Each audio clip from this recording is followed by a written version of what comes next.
Have you ever wondered why certain emotional struggles just won't go away? Why some problems feel like they chase you, no matter how many times you think you've dealt with them?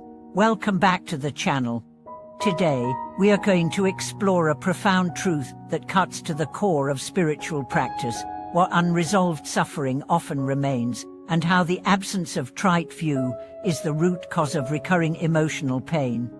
We live in a time where personal growth advice is everywhere. Podcasts, books, seminars, courses, all claiming to teach you how to fix your mind, heal your heart, and solve your problems.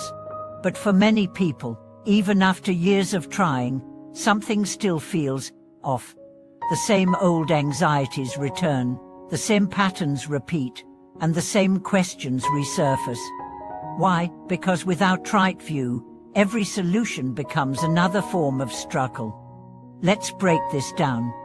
In the Noble Eightfold Path taught by the Buddha, right view is the very first step, not by accident, but by design.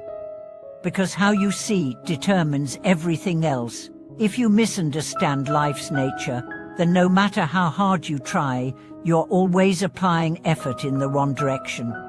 Imagine someone lost in a forest. They keep walking, cutting through trees, swimming across rivers, climbing hills, all with incredible determination. But if they're going the wrong way, that determination only takes them further from safety. That's how many people live. They work harder and harder. They meditate more, chant more, analyze more. But the lens through which they're viewing their struggles is still distorted. They think, if I fix my thoughts, I'll be free. Poor, if I solve this problem, I'll be happy. But these ideas, although seductive, are flawed. They are based on the belief that peace is something to get, rather than something to see clearly.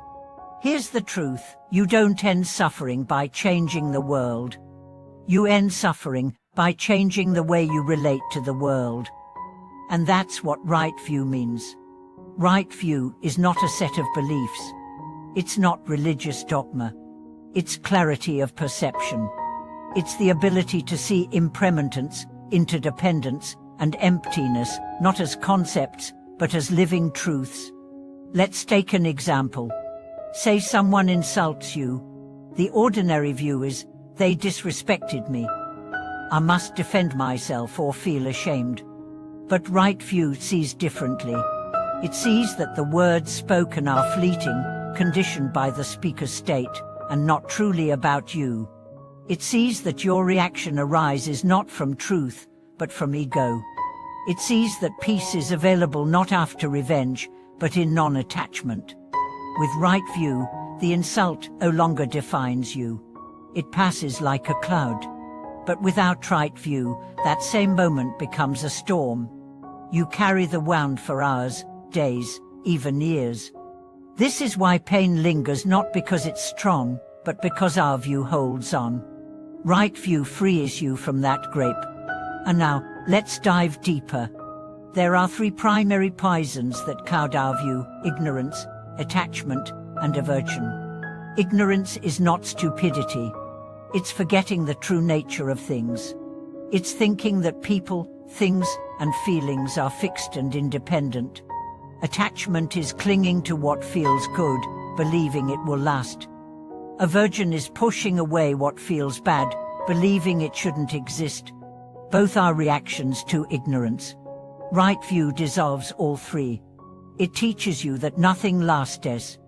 Not joy, what sorrow, what pain, what success. And in that realization, a new kind of freedom emerges, not freedom from emotion, but freedom from being enslaved by emotion. Imagine this shift. Instead of asking, why is this happening to me? You begin to ask, what am I seeing through? And that opens everything. You stop trying to fix the external. You begin to work with the internal. You stop blaming.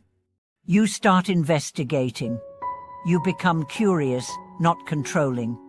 And slowly, you return to your true nature, not the identity made of thoughts, but the awareness that holds all thoughts without judgment. Let's consider a story. A woman named Alina had struggled with anxiety her entire adult life. Therapy helped, so did exercise, but it always returned. She began to believe it was just how she was. Then she met a meditation teacher who didn't try to change her anxiety. Instead, he guided her to observe it. Not analyze, not fight, not suppress. Just watch. At first, she panicked. Won't it grow if I don't push it away? But the teacher said, with its fear of fear, just see it. So she did. And something unexpected happened.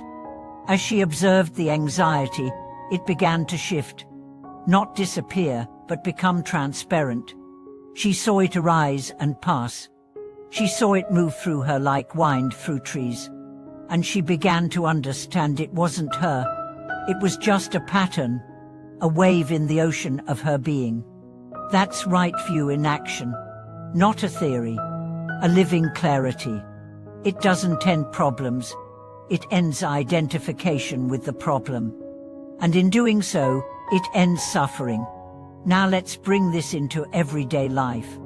You might think, but I still have bills, conflict, health issues. How does right view help with that? It helps by transforming your relationship to those experiences. When you know everything is impermanent, you stop clinging to control. When you know nothing is isolated, you stop feeling alone. When you know identity is fluid, you stop being defined by labels. This doesn't make you passive. It makes you wise. Right view doesn't lead to apathy. It leads to compassionate action. Because when you stop defending your ego, you start responding to reality. With love, with patience, with clarity. And that's what ends the cycle of recurring pain. You no longer meet life from habit. You meet it from presence. And in presence, even sorrow becomes sacred. Thank you for watching this video. If you've been stuck in the same struggles, repeating the same patterns, please know it's not because you're failing.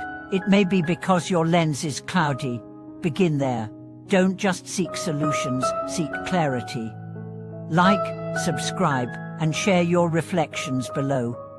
Together, let's walk the path not of fixing everything, but of seeing clearly, and in that seeing, find a peace that no storm can shake.